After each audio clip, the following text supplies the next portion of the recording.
rastin e Suada Muçës, pavarësisht se Xhemal Luka nuk e pranon që ka shkuar dhe ka dërguar njerëz, persona për ta rrahur këtë të fundit për shkak të një konflikti që kishim pasur më herët përgjatë live-it në TikTok, në fakt Suada Muça dëgjohet në video duke i kërkuar falje pikërisht Xhemal Lukës, një tjetër personazhi që hiç ide nuk ja kam se kush është në fakt, po thjesht i referohem me emër mbi emër ashtu sikurse autoritetet edhe Suada Muça në rastin konkret i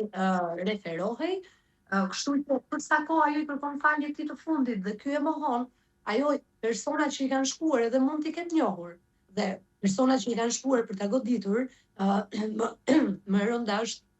Mario që përveç se kanë qenë dy femra, ka qenë edhe një djalë që i shoqëronte. Pra, kemi dy femra dhe një djalë që rrahin një grua tjetër. Sado e pëlqyer apo e pa pëlqyer të jetë kushto personazh që zgjedh të bëhet i famshëm në TikTok apo në rrjetet e tjera sociale, përsëri dhuna nuk justifikohet.